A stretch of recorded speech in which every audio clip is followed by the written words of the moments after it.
Silas Cooper, Nick Johnson, Caleb Torzewski. I mean, that's a lot. That's a lot for one day. I might be missing a few. So,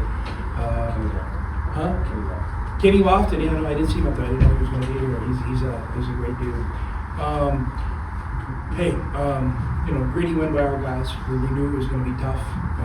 Obviously, we're going through injuries right now, and it's just that point of the season where sometimes you hit a little struggle. And, if you don't embrace it, you're not built for it. So our guys have done a good job embracing it, and I thought there was good wherewithal and just finding a way today. I knew it wasn't going to be, aesthetically pleasing every second of the game, but, to be able to kind of control the game later in that second half, wish we had closed it out a little bit better, but if you watch college basketball, it seems to be a theme. But to withstand a player like AJ, having 35 points easy, and come out on top, it was a great effort by our guys. You kept saying that Delhi's time was coming. How important was it for him to have a performance like tonight, given the injuries? Well, it's extremely important. I kept telling you guys, no panic. I think Delhi's gonna, he's gonna be ready to deliver when we need him most. And obviously, I couldn't have predicted that 2 or 3 weeks ago, but today there was a significant need, and he stepped up. And I'm gonna give Braden a lot of credit. Braden's not feeling well, and he's gonna be fine.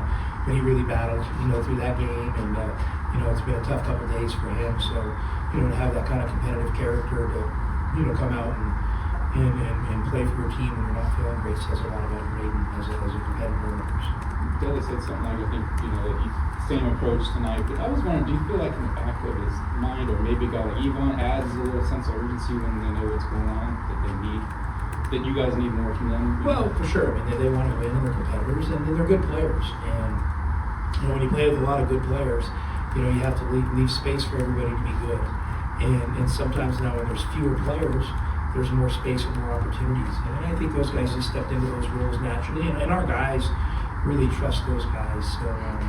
So yeah, it was great. Yvonne, has a quiet 18, and is really efficient and plays some great defense. So, it was a big time effort by him as well. Do you guys think you could have done anything differently when it came to guarding AJ Johnson? Yeah, maybe. I mean, you could double more, you could do things like that, but, we doubled him, some at their place, and they kind of, came back with some threes and stuff, they did a good job on that. So, our intent wasn't to give him easy baskets. He did it. We probably could have done a better job, deeper in some of his penetration, just having a body between him and the basket. But he also, we wanted him to make a lot of shots. They forced him to make shots over bodies, and he made a lot of them tonight. But, fortunately for us, in that second half, I felt like we had enough of a lead if we just stayed steady and kind of hopefully took care of the ball, which we always did do, and guard the three-point line, which we always didn't do, that we had enough to kind of weather the comeback storm.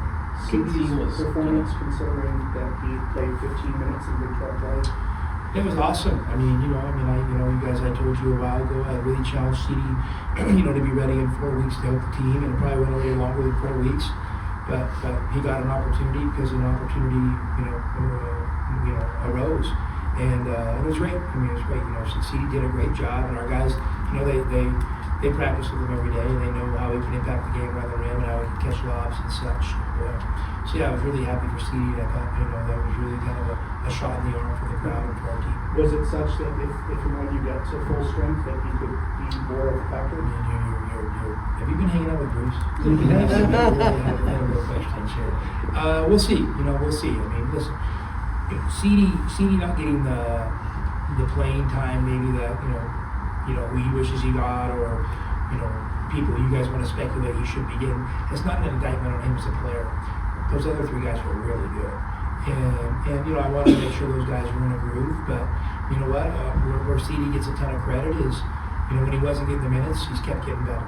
And he's kept getting better, he's getting stronger, and he's kind of growing into his own. So, to me, what he did today is even more impressive, considering that he got himself ready for this moment while maybe not getting to audition for it too much. He was huddled up for a little bit longer than normal on the court after the game. Just after a tough emotional week, how big is a win like this? So I wouldn't give us that much credit. I would say that was TV. We were waiting for TV, so that's why we were stuck out there. Trust me, I wish I was back in the locker room. This was a program win today, and You know, what you mean by that is, you know, we knew it was an important game for the journey, you know, we want to be on. And we wanted to get back on the winning side of things and do the winning things. And, you know, I think, you know, we really challenged everybody in our program, from the staff to the managers, you know, to the walk-on practice type players, you know, to the guys that were injured, and to the players on the court. Like, let's step up and find a way and do this together. We don't need a script. We just need to go out, and we need to go out, you know, possession by possession and find a way. And that's what they did today. What do you make of the rash of injuries that seems to have hit the league and maybe even some other teams in the country? It's a great question. You know, I mean, I don't know. You know, I mean, there's probably lots of conversations we could have on the side about the reasons why, but it would all be guessing and speculation. But it's maybe something that we all got to look into. You know, I mean, it's interesting that they're all kind of happening in the same window for sure. Can you talk about the 3-point shooting now for 21? Yeah, I mean, I thought that, you know, I felt that we needed to shoot a few threes. I know you guys think I'm anti-3, and that's fine. I'll wear that. But I feel like we got some good looks, especially in the first half. I thought in the second half we should have taken a few more. You know, it's hard for me when I look at that number, you know, and I see more 3-point attempts than free throw attempts. But you know, that's what the game called for, and luckily, you know, we knocked down 9 of them, and you know, that went a long way to helping us win. You just assume teams are going to double from the beginning of the games now. So how do you think it's I mean, I don't know. You know, obviously he's been doubled here and there, but this was the most consistently he's been doubled in one game, and I think those are great reps for him. Great reps for him to learn. I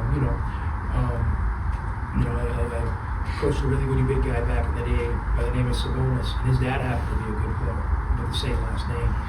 And his dad used to always say, if you're a big guy and they don't double team you, you should be embarrassed. And you know, you should be demanding double teams as a big guy and welcome them and then cut them up. You know, if they don't double team you, they're not respecting you. So it'd be cool to see if Mo can kind of grow in that role. What was the week like leading up to this? Do you have a lot of individual meetings with guys like CD or Evan and say this is it, or does it go unspoken? You know, I mean, we had conversations for sure, but it wasn't anything. You know, the house wasn't on fire. You know, so you know, we met because, you know, obviously we had to kind of get our collective thoughts together to figure out efficiently, you know, what we wanted to do, and if we wanted to, you know, play different lineups or have a different rotation, you know, look at some different actions at both ends of the floor. We wanted to make sure we were efficient and we weren't just, you know, spraying darts. On that note, Evan mentioned it's only 3.5 minutes, but he kept it pretty clean. Yeah, he played great. You know, he probably could have got another run. It's just how we were managing the game in the second half. He didn't get one, and you know, Evan's been practicing really well, and you know, Evan's he's a real classy guy, and you know, I think he's going to get a few more opportunities here in the next week or so, and I'm sure he'll take advantage of it. How would you assess the press break operation for you guys? It could be better. You know, it could be better. I mean, it's just, you know, it's so interesting at the end of these games. I mean, you know, you're watching a lot of these college games. You know, it just seems like it's not as clean as it could be. And as a coach, you know, it's tough because you want to call timeouts and do that, but you have a limited number of timeouts, and you need to save a timeout for a challenge at the end of the game. So sometimes, you know, when you're up 7 or 8, you're just, you know, trusting your guys can get through it. And so we can clean that up. We can be better. We have good enough players to do that, and we need to obviously make that more of a priority. But I know this. Every basketball fan thinks their team is the only team in the world that struggles at the end of the game versus press. Okay, welcome to every college basketball program in the country. Okay, so that's just kind of what it is. And I was watching a game last night, you know, between two teams we know well, Arizona State and Texas Tech. Both of them struggled against the press. So it's just kind of how it goes sometimes, you know. And you can, especially, you know, the thing I don't know if you guys factor in, if you can press and you only have 2 or 3 team fouls, and you can attack the ball, and it's your ball on a jump, think how aggressive you can be. You know, you can be super aggressive and there's no repercussions. So, you know, it's tough. It's tough sometimes, and you know, you would hope that when you're sitting in my seat that the ref just blows his whistle. You know, but then you blow your whistle and you're like, oh my God, it's like 3 team fouls. We got to do this 3 more times. So it just gets tough. This, you know, teams have lots of chances to basically blitz and attack you. You know, without any repercussion, yeah, it can be tough. But we figured it out there a little bit towards the end. But I'm sure there's going to be, you know, some great learning opportunities. So Houston is the one maybe you haven't been to yet in the Big 12, first place matchup, all that. I know you don't look ahead, but that is now the next game. I mean, just what have you seen looking at Houston in games that maybe makes them different from previous years, from last year? I mean, I don't know if there's anything different. I mean, they have an amazing identity, and you know, they're committed to their values, you know, as much as anybody. You know, I'm sure their venue's great, but you know, you could play them on a playground, and I'm sure it'd be the same game. You know, like I said, they do what they do, and they do it really, really, really well, and it's impressive. So we have an incredible challenge on Saturday. You know, but these are the games we want to play in. You know, we want to play in. I mean, I don't care who shows up. We're just gonna have 5 guys put on our uniform. We got to go to battle. We got to go to battle, and you know, we got to make it a ball game in their building, and see if we can figure out a way to win a game like that at the end. I figure it might be even more tough with Houston coming off that tough loss and then having a couple extra days, that kind of stuff. I mean, sure, but it's how it breaks. You know, we've had that break in the season too, and it's, you know, I mean, there's no complaints from me. You know, I mean, we played BYU on Wednesday. They scheduled Houston on Saturday. We had 2 days to get ready for it. Dilly was saying with the crowd, and then you did it not too long after that. Just how important the atmosphere was at McHale and what you made of the. Yeah, I mean, I think, you know, I think our fans underestimate the impact on the game. I really do. And we have great fans. You know, moments like this, you need to galvanize behind the team, and you need to pull them through. You don't need to wait for them to excite you. You need to do things to try to energize them. You know, you got to be proactive as a fan, and you know, and we have great fans, and they love basketball, and they've been showing up every game. They're awesome. But right now, we need them to dig a little deeper to help us dig a little deeper. And today they did. Today they did. I thought they did a great job today, and key moments in that game have really helped us, you know, pull through. What's the biggest positive you saw from your team today, heading into the game like Houston, especially after I mean, the biggest positive is we just found a way to win that might not be the normal way we play. And you know, we got comfortable in more of a possession by possession game, and you know, it didn't always feel right and feel normal, but for long stretches of that game, it was really effective. So to me, that's a positive. You know, if we can, you know, continue to build over the course of the season. You know, finding multiple ways to win games is a great attribute for a team. Will Koa and or Wayne make the trip? Do you know? I mean, I don't know. I would assume so. You know, I haven't been told otherwise. So could Dwayne play? I don't know what. I don't know exactly what the timeline is on his deal. I don't think it's anything crazy long. You know, I mean, I'm letting J-Rock handle that, and the same with Koa. You know, I'm sure they'll reevaluate him, you know, when we get back from this trip. But I'm not anticipating any lengthy type of, you know, on the sideline type deal. So if Koa is reevaluating after, that means Baylor. You're not expecting him for Baylor. I'm not going there. I don't know. I mean, he's probably not playing Saturday. I'll go that far, and we'll see, you know, how it progresses. You know, it's one of those things that I don't think it's anything, you know, serious or season ending. So, When you're a guy like Koa, I mean, played in a high school playoff game with Corbin and all that, how do you balance? I know you want to get out there, but at the same time, you know, you got to kind of step back and get fully healthy and all that. yeah, I mean, you know, the hand injury, he was literally staring down a couple games at the end for a 4th state championship, so he was able to get through it.